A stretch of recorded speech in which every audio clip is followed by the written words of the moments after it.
نحمده ونستعينه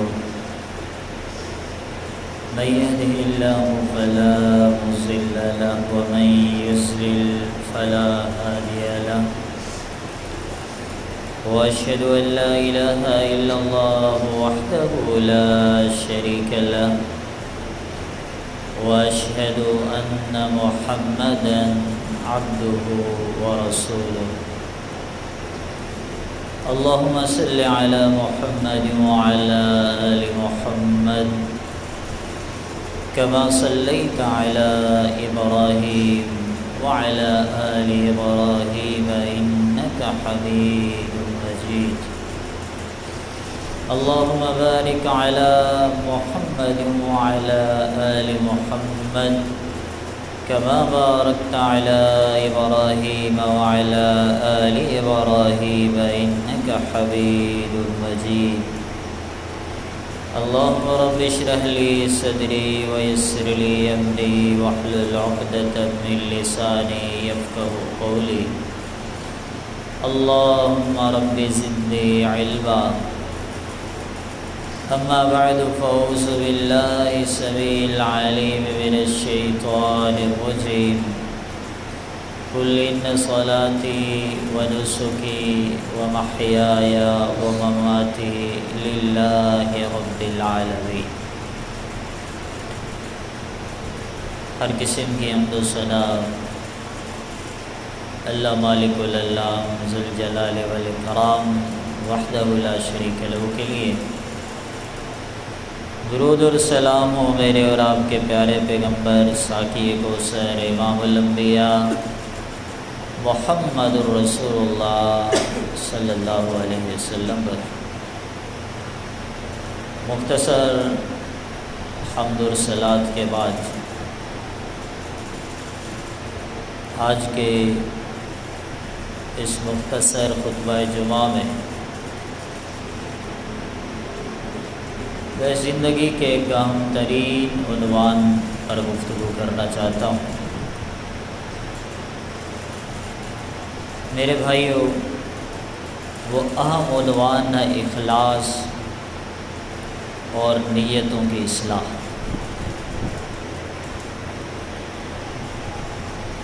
یہ تذکرہ سنتے بھی جائیں اور ساتھ ہی اپنے دل کو چیک کرتے جائیں کہ ہم اپنے خالق کے ساتھ کتنے مخلص اور کتنے سچے۔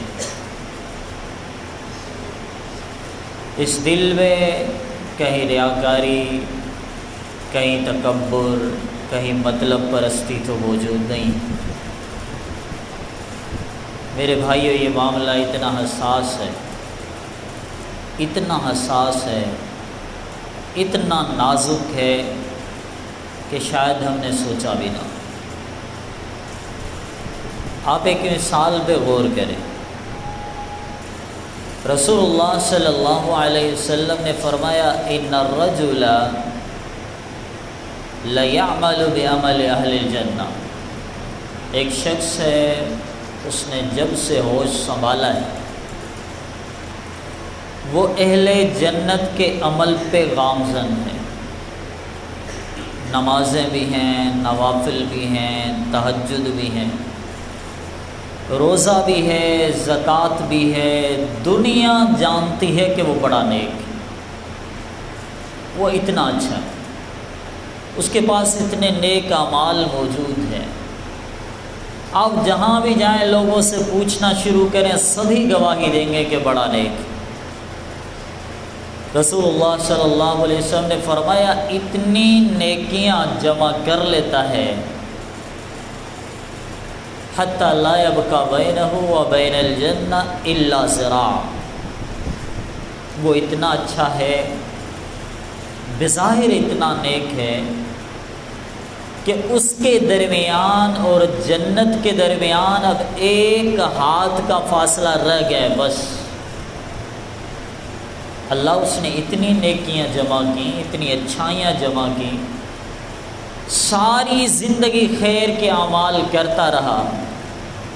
رحمت للعالمین صلی اللہ علیہ وسلم نے فرمایا جنت کے اتنا قریب ہو کر کوئی گناہ کر لیتا ہے اور موت آ جاتی ہے، دنیا سے چلا جاتا ہے، فَيَدْخُلُ النَّارَ، صرف اسی بنیاد پر وہ شخص جہنمی ہو جاتا ہے۔ میرے بھائیوں، یہ معاملہ اتنا آسان نہیں ہے جتنا ہم نے اس کو سمجھا۔ خدا را چیک کریں اپنے دل کو، کہیں ہم مطلب پرست تو نہیں ہیں، کہیں ہم مفاد پرست تو نہیں ہیں، کہیں زندگی میں ریاکاری اور تکبر تو نہیں ہیں۔ سوچیں، نمازیں بھی پڑھیں، روزے بھی رکھیں، حج بھی کریں، زکوٰۃ بھی دیں، زندگی بھر کی نیکیاں جمع کریں، اور واحد القہار کے سامنے جب آئیں تو ہمارے دامن میں ایک نیکی بھی نہ ہو، ایک اچھا عمل بھی ہمارے نامہ اعمال میں شامل نہ ہو۔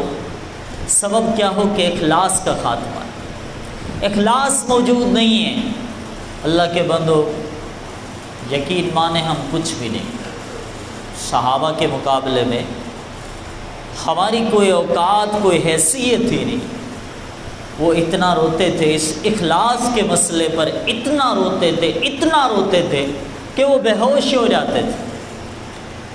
سنن ترمذی کے کتاب الزہد کے الفاظ ہیں، ابو ہریرہ رضی اللہ تعالیٰ عنہ کے شاگرد ہیں شفیع الاسبہی، فرماتے ہیں میں مسجد میں آیا، لوگوں کے مجمع کو دیکھا، سبھی لوگ ایک شخص کی طرف متوجہ، سوال پوچھتے ہیں، باتیں سنتے ہیں، احادیث سنتے ہیں۔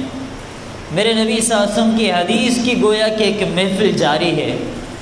فرماتے ہیں میں بڑا اس شخص سے متاثر ہوا کہ اتنا نیک ہے، لوگوں کو احادیث ہی سنایا جا رہا ہے۔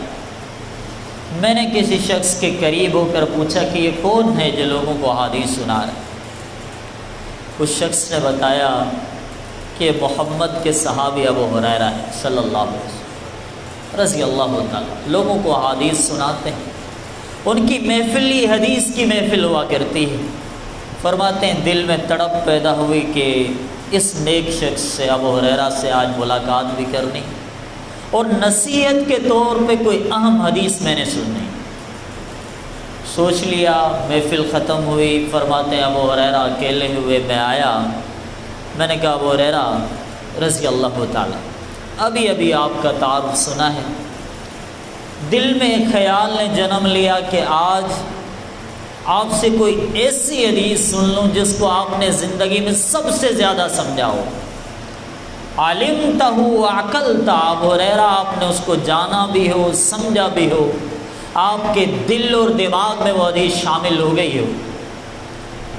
کا نام سافل، کہا حدیث کے طالب علم، میں ضرور ایسا کروں، میں آپ کو آج ضرور ایک ایسی حدیث سنانے والا ہوں۔ یہ جملہ کہنا تھا، وہ حدیث کے شاگرد کہتے ہیں کہ میرے استاد ابو ہریرہ نے یہ جملہ کہا، ثم نشغ نشغا، پھر سخت چینخ نکلی اور ابو ہریرہ بے ہوش ہو۔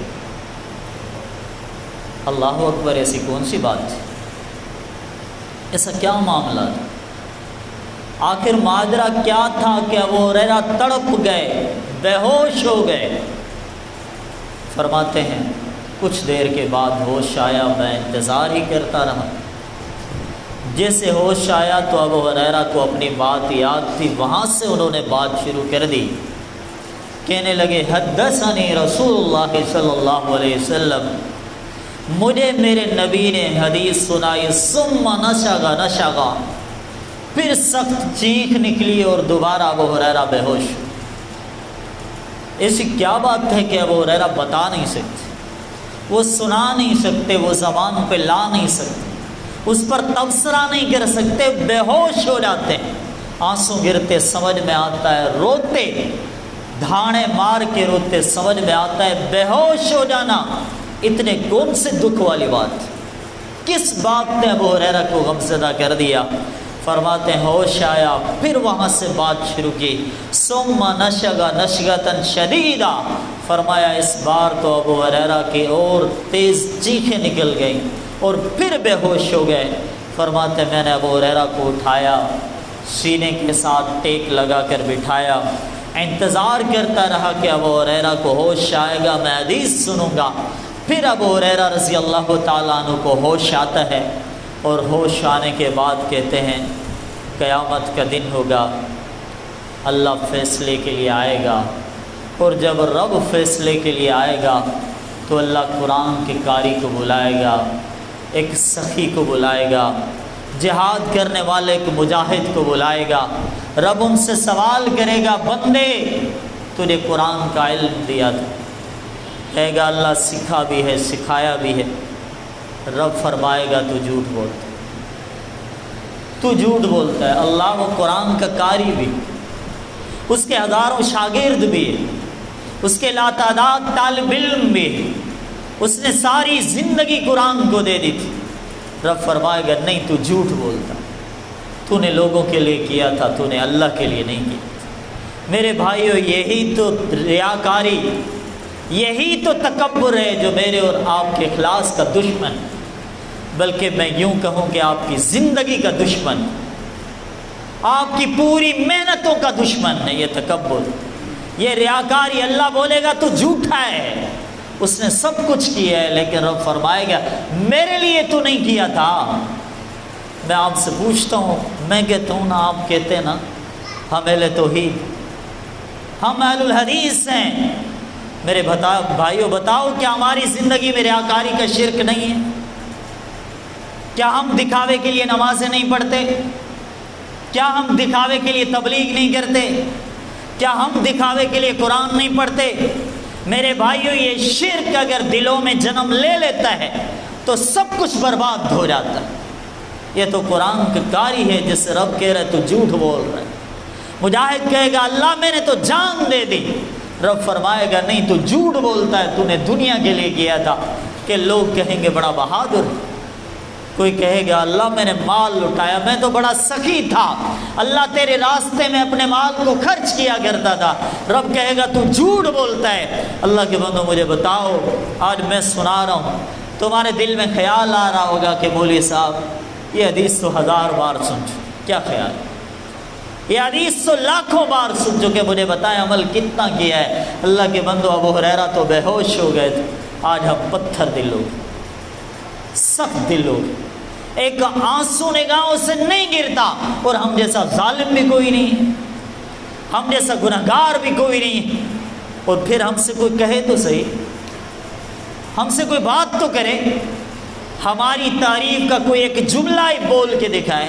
1 گھنٹہ ہم اپنی تعریف میں بولتے، اللہ معاف کرے، 1 گھنٹہ ہم تعریف میں بولتے ہیں کہ میرا یہ نیک عمل، میرا یہ نیک عمل، میرا یہ نیک عمل۔ ظالم، کاش تو گناہوں کو ایسے یاد کر جس طرح تو نیکیوں کو یاد کرتا ہے، جس طرح اپنی اچھائیاں سناتا ہے، جس طرح اپنے نیک اعمال سناتا ہے۔ اللہ کی قسم ہے، ایک تیرا ذرے جتنا عمل رب کے سامنے کبھی ضائع نہیں۔ لا یضل ربی ولا ینسا، رب نے فرمایا میں تو کبھی بھولتا ہی نہیں، جو تیرا نیک عمل ہے وہ کبھی ضائع نہیں ہوتا۔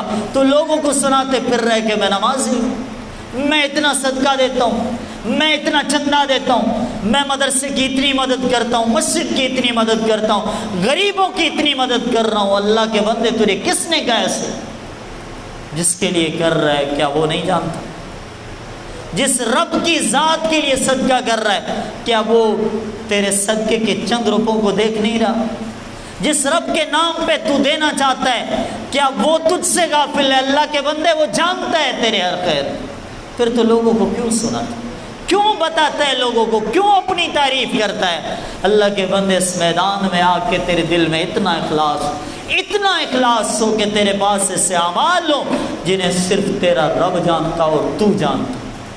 آج بھی ایسے لوگ موجود ہیں، آج بھی ایسے لوگ موجود ہیں جن کی ساری زندگیاں بیت گئیں، اللہ کی قسم میں عمل کرتے ہیں لیکن لوگوں کو نہیں سناتے، لوگوں کو نہیں بتاتے۔ اللہ آپ کو تکبر سے بچائے، ریاکاری سے بچائے، وہ دل میں اخلاص پیدا کریں۔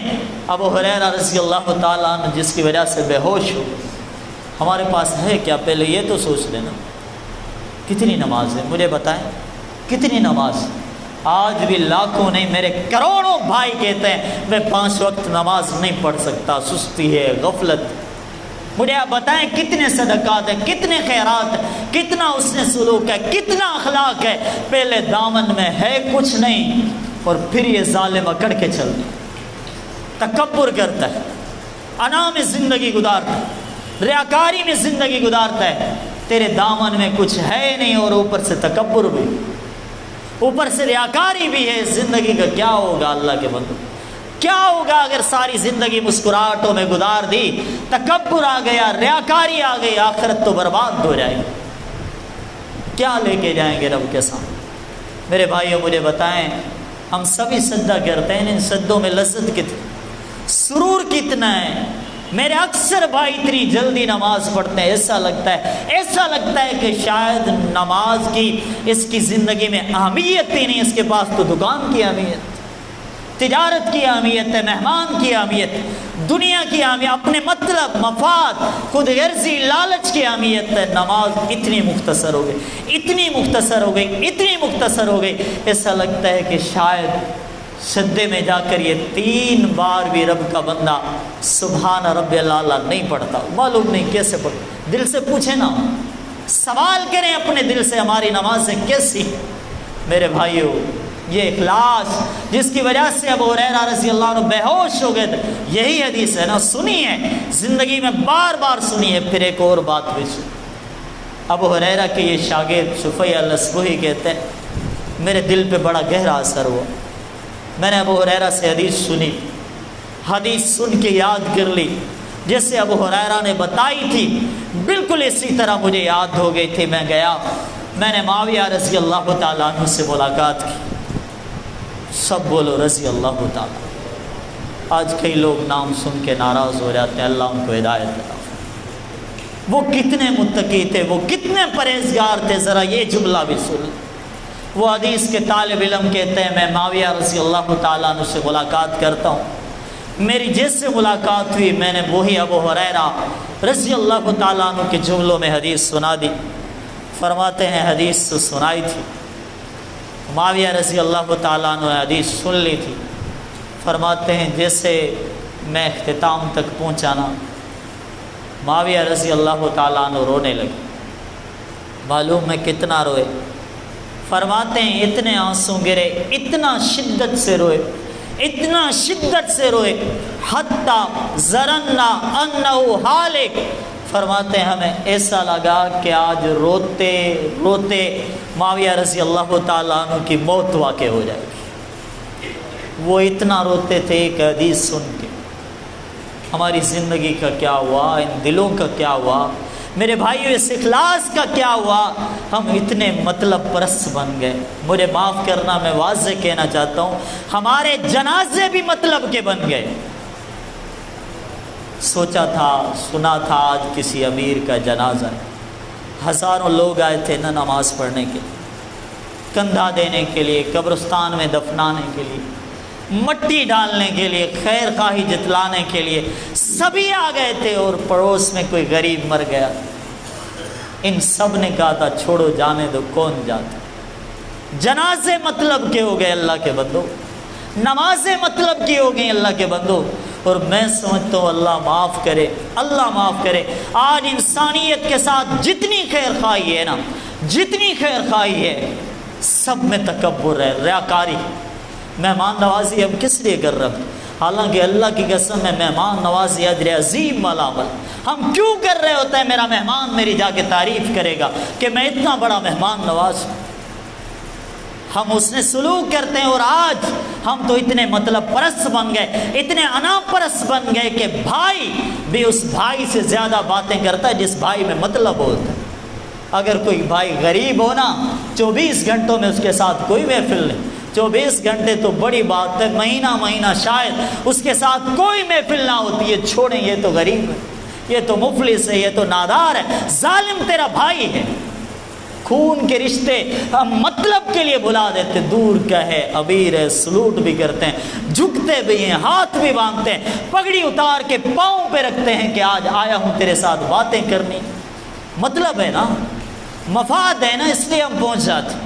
امیر اتنا اچھا لگتا ہے اور غریب سے نفرت ہوتی ہے۔ حالانکہ اللہ کے بندو، اگر ہمارے دل میں اور محمد رسول اللہ صلی اللہ علیہ وسلم والی دعا ہی ہمیں سمجھ میں آ جاتی تو یہ مطلب پرستی زندگی سے نکل جائے۔ کیا بولا تھا جب اللہ کو دیکھا تھا، اللہ کو جب دیکھا تھا نا محمد رسول اللہ صلی اللہ علیہ وسلم نے، سنن ترمذی کے الفاظ، رسول اللہ صلی اللہ علیہ وسلم نے فرمایا میں نے اپنے رب کو دیکھا، رب العالمین نے فرمایا محمد صلی اللہ علیہ وسلم مانگو، کیا مانگتے ہو، سوال کرو، دعا کرو، کون سی دعا کرنا چاہتے ہو؟ رحمت للعالمین نے فرمایا تھا اللہم انی اسألک فعل الخیرات، اللہ میں نیکی کے کاموں کا سوال کرتا ہوں، وترک المنکرات، گناہوں کو چھوڑنے کا سوال کرتا ہوں، وحب المساکین، اللہ میں امیروں کی محبت نہیں، میں غریبوں کی محبت کا سوال کرتا ہوں۔ ہم اتنے مطلب پرست ہو، اتنے انام پرست ہو، اتنے خود غرض بن گئے کہ مطلب کے لیے والدین کا تعلق بھی اس بیٹے کے ساتھ زیادہ ہے جس میں مطلب ہے، جس میں مطلب نہیں ہے کوئی تعلق نہیں۔ اللہ اکبر، والدین کا رشتہ مفاد پرست بن جائے، مطلب پرست بن جائے، مجھے بتاؤ پھر اخلاص کہاں ملے گا، وہ سچائی کہاں سے ملے گی، وہ خلوص نیت کہاں نظر آئے گا؟ اللہ کے بندو آج اپنے دلوں کو چیک کرو، سجدوں میں لذت آخر کیوں نہیں ملتی؟ قرآن پڑھنے سے اطمینان آخر کیوں نہیں آتا دلوں میں؟ دعا کرتے کرتے نگاہوں سے آنسو کیوں نہیں گرتے؟ آج ہم اتنے پتھر دل کیوں بن گئے؟ اللہ کے بندو چیک کرو اپنے دلوں کو، کہیں تکبر تو نہیں، کہیں ریاکاری تو نہیں ہے، کہیں انام پرستی تو نہیں ہے۔ یہ تکبر جب آ جاتا ہے، انام پرستی جب آ جاتی ہے، اللہ کی قسم میں سجدے کی لذت ختم ہو جاتی ہے، ورنہ اس میں رب نے بڑی لذت رکھی، نماز میں اللہ نے بڑی مٹھاس رکھی، وہ جو ذکر میں سکون ملتا ہے وہ تکبر سے ختم ہو جاتا ہے، وہ انا پرستی سے ختم ہو جاتا ہے۔ آج ہمیں سکون کیوں نہیں ملتا؟ آج میرے نوجوان بھائی کہتے ہیں موسیقی میں سکون ملتا ہے، ذکر میں سکون نہیں ملتا۔ یہ تکبر، یہ ریاکاری، مطلب پرستی، انا پرستی، خود غرضی والی زندگی کب تک رہے گی؟ میرے بھائیو آؤ، ہمارا مقصد اللہ کی رضا، یاد رکھو ہمارا مقصد اللہ کی رضا۔ للہ ہے کل ان صلاتی و نسکی و محیای و مماتی للہ رب العالمین، یہ سب کچھ اللہ کے، جینا مرنا، زندگی، نمازیں، سجدے، قربانیاں، سب کچھ اللہ کے لیے، دنیا کے لیے نہیں ہیں۔ نمازیں پڑھیں اللہ کے لیے پڑھیں، عاجزی کے ساتھ پڑھیں، خشوع خضوع کے ساتھ پڑھیں۔ یہ ہم مسجد بھری ہوئی نماز پڑھتے، نماز کے بعد پوچھیں اللہ معاف کرے، سوال کریں ایک دوسرے سے، آپ نے نماز پڑھی ہے نا، کتنی لذت ہے نماز میں، آپ کو کتنا سکون ملا؟ اللہ اکبر، یہ بے سکونی والی نماز، یہ بے اطمینانی والی نماز، یہ بے لذت اور بے سرور سجدے۔ اللہ کے بندو اصلاح کر لو، اپنی اصلاح کرو، دلوں میں اخلاص پیدا کرو، دلوں میں اخلاص پیدا کرو۔ ایک اخلاص والا عمل، ایک اخلاص عمل عمر میرے رب نے قبول کر لیا، میرے رب نے اللہ قبول فرمائے، اللہ مجھے آپ کو وہ اخلاص عطا فرمائے۔ ایک بھی قبول ہو گیا، اللہ کی قسم میں نجات کے لیے کافی، نجات کے لیے کافی ہے۔ فاحشہ عورت نے کتے کو پانی پلا دیا، فاحشہ تھی، ایک حدیث کے الفاظ ہے زانیہ تھی، گناہگار تھی، ظالم تھی، میرے رب کو وہ پسند آیا تھا۔ اخلاص تھا نا، اخلاص تھا، رب کو وہ پسند آیا تھا، رب نے کیسے قبول کیا؟ وہ عورت جنتی بن گئی صرف اس عمل پر، اس نے کانٹے والی ٹہنی کو ہٹا دیا تھا، رب نے اتنی قدردانی کی۔ رسول اللہ صلی اللہ علیہ وسلم نے فرمایا اللہ نے اس کو جنتی بنا دی۔ یہ اخلاص، یہ سچائی ہے، یہ خلوص ہے۔ وما امروا الا لیعبدوا اللہ مخلصین لہ الدین، آپ نے جو بھی عمل کیا ہے رب نے فرمایا میں نے اس میں اخلاص کا حکم دیا، اخلاص کے بغیر کچھ بھی نہیں ہے۔ نمازیں، روزے، صدقات، زکوٰۃ جتنے ہیں سبھی اخلاص کے ساتھ ہیں۔ چیک کریں نا اپنے دل کو، اس میں کیا ہے؟ کہیں ہم تعریف کے طالب تو نہیں، کہیں ہم اپنی مدح لوگوں سے سننا تو نہیں چاہتے، کہیں ایسا تو نہیں ہے ہم انتظار میں رہتے ہیں کوئی شخص آئے میری تعریف بھی کر دے میں سن لوں، کہیں ایسا تو نہیں ہے کہ ہم لوگوں سے اپنے نیک اعمال کا مطلب مفاد حاصل کرنا چاہتے ہیں کہ میری نمازیں ایسی ہیں لوگ دیکھ لیں، صدقہ ایسا ہے لوگ دیکھ لیں۔ میرے بھائیو جس کے لیے کر رہے ہو وہ رب تو آپ کو دیکھ، آپ کا خالق دیکھ رہا ہے، آپ کا مالک آپ کو دیکھ رہا ہے۔ میرے بھائیو اخلاص پیدا کرو، دنیا بھی سنورے گی، آخرت بھی سنورے گی۔ سنن ترمذی کے الفاظ ہیں، رسول اللہ صلی اللہ علیہ وسلم نے فرمایا من کانت الآخرۃ ہمہ، جس نے اپنا مشن بنا لیا، عزم بنا لیا، پختہ ارادہ بنا لیا، اس نے اپنے دل کو اس بات پہ مجبور کر دیا کہ میرے ہر کام کا مقصد میرے رب کی رضا، بچوں کو کھلاؤں گا نا مقصد میرے اللہ کی رضا، بیوی کو کھلاؤں گا مقصد میرے رب کی رضا ہے، اور پھر جو میں کھانا کھا رہا ہوں نا میں اس نیت سے کھا رہا ہوں تاکہ چست ہو کر رب کی عبادت کر لوں، مقصد میرے رب کی رضا ہے، یہ جو بول رہا ہوں، یہ جو دیکھ رہا ہوں، یہ جو سن رہا ہوں، اس میں میرا مقصد میرے رب کی رضا ہے۔ دکان پہ بیٹھا ہوں، تجارت ہے، جانتا ہوں پیسہ آئے گا، دولت آئے گی، جانتا ہوں برکت آئے گی، لیکن مقصد میرے رب کی رضا ہے۔ میرے بھائیو، یہ اگر آپ اپنا مشن بنا لیتے ہیں نا تو سن لیں، پھر محبوب محمد صلی اللہ علیہ وسلم نے آپ کو کیا بشارت دی ہے، فرمایا من کانت الآخرۃ ھما، جس نے اپنا کل مقصد اللہ کی رضا بنا لیا، آخرت کو بنا لیا، تو رب اسے بدلے میں کیا دے گا۔ رحمت للعالمین صلی اللہ علیہ وسلم نے فرمایا جعل غناہ فی قلبہ، پہلا کام یہ ہوگا اللہ اس کے دل کو غنی بنا دے، وہ محتاج نہیں رہے، وہ بھکاری نہیں رہے گا، وہ سوالی نہیں رہے گا، وہ ہاتھ پھیلانے والا نہیں رہے گا، رب العالمین اس کو غنی بنا دے گا۔ وجعل علیہ شملہ، جمع اللہ علیہ شملہ، رسول اللہ صلی اللہ علیہ وسلم نے فرمایا رب اس کے سب الجھے کاموں کو خود ہی سنوار دے۔ آج ہماری کتنی الجھ، کتنی مشکلات، کتنی پریشانی، مصیبتوں کی کتنی بڑی فہرست ہمارے ذہن میں موجود ہے، فرمایا اللہ اس کے سب الجھے ہوئے کاموں کو سنوار دے گا۔ تیسرا فائدہ وَأَتَتْهُ الدُّنْيَا وَهِيَ رَاغِبَةٌ، رحمت للعالمین نے فرمایا دنیا، پیسہ، دولت خود اس کے پاس چل کے آئے، اللہ اسے دے گا، اللہ اسے برکتوں کے ساتھ نواز دے گا۔ وَمَنْ كَانَتِ الْآخِرَةُ وَمَنْ كَانَتِ الدُّنْيَا هَمًّا، لیکن جس سے غلطی ہوگی، مطلب پرست ہو گیا، انا پرست ہو گیا، جس کا مقصد دنیا ہے، میں نے کہا جنازے بھی مطلب کے بنے، نمازیں بھی مفاد پرستی، تعلق، رشتہ داریاں بھی مفاد پر مبنی ہو گئیں۔ رحمت للعالمین نے فرمایا جس نے سب کچھ دنیا کو بنا لیا نا تو رب العالمین اسے فقیر بنا دے، اسے محتاج بنا دے گا، اس کی ضرورتیں کبھی پوری نہیں ہوں گی، جتنی چاہے محنتیں کر لے، مشقتیں کر لے، اس کی ضرورتیں کبھی پوری نہیں ہوں گی۔ وَفَرَّقَ اللَّهُ عَلَيْهِ شَمْلًا، رب العالمین اس کے الجھنوں کو اور بھی الجھا دے۔ مجھے آپ بتائیں جسے اللہ الجھا دے وہ بھلا کب سنورے گا؟ جس کی زندگی میں پریشانیاں اللہ کی طرف سے آ جائیں، ان پریشانیوں کا خاتمہ بھلا کیسے ہو سکتا ہے؟ پھر رسول اللہ صلی اللہ علیہ وسلم نے فرمایا پھر دنیا بھی اتنی آئے گی جتنی رب نے لکھی ہے، اس سے زیادہ تو کسی کو نہیں ملتی۔ میرے بھائیوں، یاد رکھیں ہماری نمازیں، صدقات، خیرات، ہمارے تعلقات، ہمارے رابطے، اٹھنا بیٹھنا، جتنا کچھ ہے اس میں مومن کا شعار اخلاص ہے، سچائی ہے، خلوص نیت ہے، رب العالمین کی رضا مقصود ہے۔ دعا ہے اللہ تعالیٰ مجھے اور آپ کو ایسا بنا دے کہ ہمارے ہر عمل میں اخلاص ہو، اللہ تعالیٰ ہمیں ریاکاری سے محفوظ رکھے، تکبر سے محفوظ رکھے۔ آمین وآخر دعوانا الحمدللہ رب العالمین۔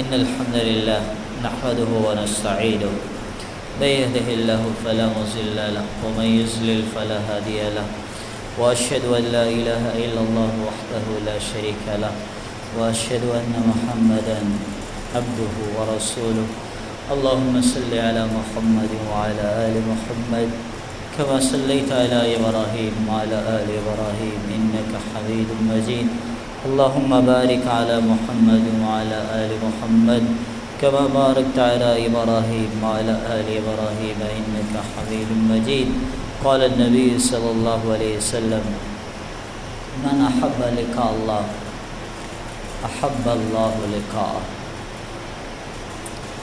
ہماری زندگی میں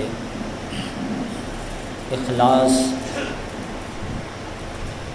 اس قدر شامل ہونا چاہیے کہ ہمیں اپنے رب سے سچی محبت ہو جائے اور اللہ رب العالمین کو ہمارے ساتھ محبت ہو جائے. اسی اخلاص میں ایسی زندگی گزرے کہ موت کے وقت بھی اسی محبت کے باعث ہمیں اللہ کے فرشتے بشارت دے رہے. امی عائشہ رضی اللہ تعالیٰ عنہ کے پاس ایک شخص آیا تھا. اس نے کہا امی ایک حدیث سمجھ میں نہیں آئی. من احب لقاء اللہ احب اللہ لقاء، جو اللہ کے ساتھ ملاقات کرنے سے محبت کرتا ہے تو اللہ بھی اس سے ملاقات سے محبت کرتا ہے. اللہ بھی اس سے ملاقات کرنا چاہتا ہے.